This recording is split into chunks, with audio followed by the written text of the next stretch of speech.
There's some actually really interesting new data out from the Center for Labor Market Studies, which says that for the first time ever in U.S. history, for all women under 30, regardless of race, most women under 30 are now having children out of wedlock. And for African American women, that rate is 80%. So 80% of Black women under 30 are having children out of wedlock. And so the first thing I want to ask you is, as a group, why do you think so many Black women are single mothers? I would be somewhat reluctant to believe that people are actually wanting children, like especially when they can't afford to have them.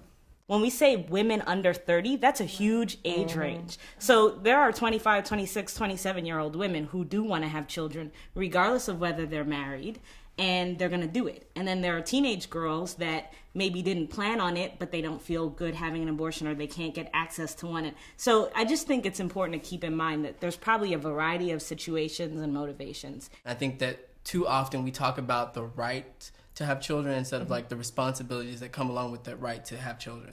And the responsibility is that if you can't provide a kid with the quality of life on your own and you become someone who depends on society to supply you with those needs, then yes, it's problematic. It's a problem because that child becomes indoctrinated into that entitlement syndrome, entitlement, or the sense of I can be dependent on a system and they will support me in my potentially bad habits. So it seems to me that your problem is not necessarily with people who aren't married having children, but basically people who can't provide for their their offspring. Right. So poor people can't have kids. So I think it's problematic only because it's hard to decide where to draw the line and who's going to make these judgments. And I also think we have to be very careful when we talk about resources and providing resources and depending on society and systems. I mean, I think to a certain extent when it comes to having children, there are many ways in which across social classes, parents depend on society in different ways, right? Yeah. Go in a great public school. Well, that's a public resource that you're drawing on, and whether or not tax money pays for it in property taxes. So if you own property, it's going back into paying for what you're having access, right? So there's a different conversation to be had about material wealth. So I understand that we don't want to say poor people can't have children. I understand that. We don't want to say that because you don't think it sounds good. That's the natural conclusion that you started walking down that road, right? So if I have to use Medicaid or Medicare, but I really want to have a family, should I not do that? I don't know. It depends on what's at issue. Is the age of the person at issue? Is their financial ability at issue? Or is it some combination of these things? If it's some combination, I might be able to agree. But I would be very cautious in talking about dependence on a system, whatever that means. Combination. I agree. Maybe I don't think they actually want to be let me depend on the system because I know the system's going to be there. Maybe it's something that happened in their household that makes them less fortunate than somebody else. I don't think some people just walk out their house and be like, hey, let me just go down to the welfare office today. They're going to give me some money to take care of my child. I think just something probably happened. And I think it's good that it's there because some people need it. But, I mean, I don't think people just in generally walk out and be like, let me just depend on welfare today. So I want to talk briefly about Barack Obama and the speech he gave on Father's Day, because he went to Apostolic Church here in Chicago, and basically he gave a speech telling Black men that they need to get it together. They need to take responsibility for their actions. They need to step up and be fathers. Sort of moving from our previous conversation, is this an important message for our community? Why or why not?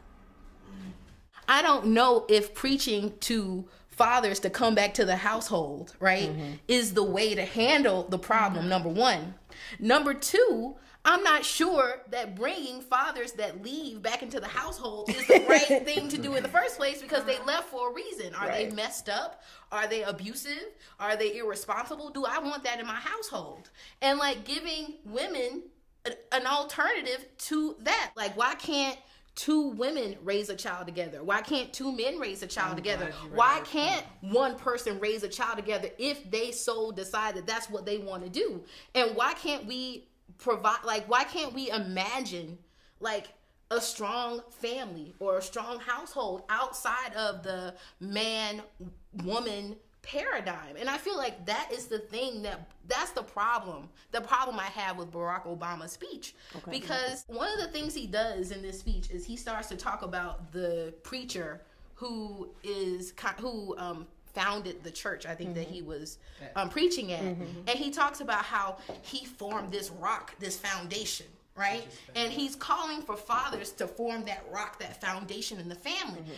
I want to question that. Why do you need a man to found a rock or a foundation of anything, right? Like, why is it necessary that the father start it all and give the founding and the grounding for it? And I think that a lot of that has to do with religious understandings of the head of the household and all other bullshimmy that I don't subscribe to. So, like, those are the kinds of things, right, that are all enmeshed in that discussion.